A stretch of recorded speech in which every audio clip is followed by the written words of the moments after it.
Are we living in the last days, and how do we know if end times are near? The simple answer is yes, it's true that we are living in the last days. We notice these signs every day, whether by watching the news, hearing prophecy dreams, or by witnessing past biblical occurrences. The Bible clearly mentions about the end times and what we are to expect before rapture when Jesus takes his people home. This is what the Bible mentions. Knowing this first of all, that scoffers will come in the last days with scoffing, following their own sinful desires. They will say, "Where is the promise of his coming? For ever since our ancestors died, all things are continuing as they were from the beginning of creation." But understand this, that in the last days there will come times of difficulty. For people will be lovers of self, lovers of money, proud, arrogant, abusive, disobedient to their parents, ungrateful, unholy, heartless, unappeasable, slanderous, without self-control, brutal, not loving good, treacherous, reckless, swollen with conceit, lovers of pleasure rather than lovers of God, having the appearance of godliness, but denying its power. Avoid such people. For the time is coming when people will not endure sound teaching, but having itching ears they will accumulate for themselves teachers to suit their own passions. And because lawlessness will be increased, the love of many will grow cold.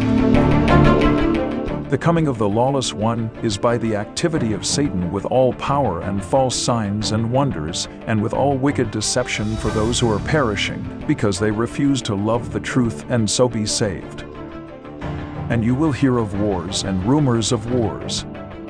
See that you are not alarmed, for this must take place, but the end is not yet.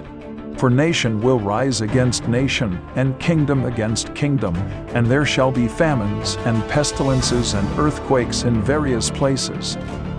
All these are but the beginning of the birth pains.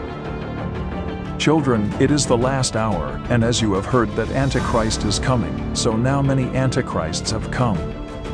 Therefore we know that it is the last hour. For many deceivers have gone out into the world, those who do not confess the coming of Jesus Christ in the flesh. Such a one is the deceiver and the Antichrist. And it shall come to pass afterward, that I will pour out my Spirit on all flesh. Your sons and your daughters shall prophesy, your old men shall dream dreams, and your young men shall see visions. I charge you in the presence of God and of Christ Jesus, who is to judge the living and the dead, and by his appearing in his kingdom. Preach the word, be ready in season and out of season, reprove, rebuke, and exhort, with complete patience and teaching. For the time is coming when people will not endure sound teaching, but having itching ears they will accumulate for themselves teachers to suit their own passions, and will turn away from listening to the truth and wander off into myths. As for you, always be sober-minded, endure suffering, do the work of an evangelist, fulfill your ministry. Therefore stay awake, for you do not know on what day your Lord is coming. But know this, that if the master of the house had known in what part of the night the thief was coming, he would have stayed awake, and would not have let his house be broken into. Therefore you also must be ready, for the Son of Man is coming at an hour you do not expect. For you yourselves are fully aware that the day of the Lord will come like a thief in the night.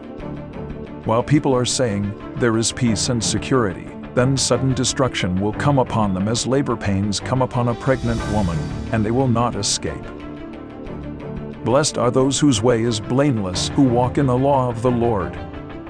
Blessed are those who keep his testimonies, who seek him with their whole heart, who also do no wrong, but walk in his ways. You have commanded your precepts to be kept diligently. Oh, that my ways may be steadfast in keeping your statutes.